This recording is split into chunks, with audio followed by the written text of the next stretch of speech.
cross was meant to be a symbol of salvation. Instead, it became a banner beneath which cities burned. The Crusades were not born in darkness. They began with word sermons filled with promises of forgiveness, glory, and divine purpose. To fight was to be cleansed. To kill was to serve God.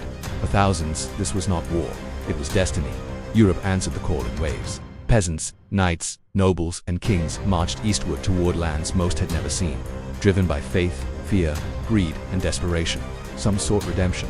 Others sought land, wealth, or escape from debt and disgrace. All carried the same symbol on their chests, believing it made them righteous. It did not. The brutality of the Crusades revealed itself early. Entire communities were slaughtered before the armies ever reached the Holy Land. Jewish populations along the Rhine were massacred by Crusaders who decided that enemies of God did not need to be distant. Synagogues burned, families were erased. The journey itself became soaked in blood. When Jerusalem finally fell in 1099, restraint vanished completely. Chroniclers both Christian and Muslim described streets running red, bodies piled in holy places, civilians cut down without distinction. Men, women, children, faith offered no protection. Surrender offered none either. The Crusaders believed they were purifying the city. They were annihilating it. Later, Crusades only deepened the horror. Cities were besieged until starvation broke them from within. Prisoners were executed en masse when they could not be fed.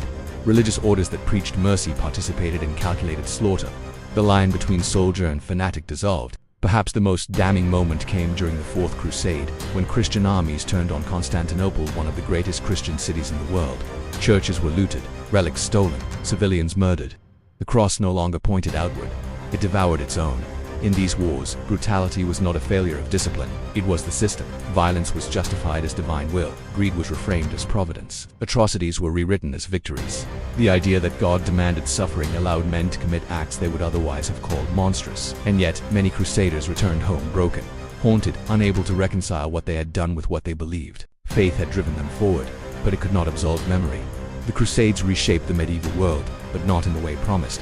They hardened divisions, normalized holy violence, and proved that belief, when weaponized, can outpace cruelty itself.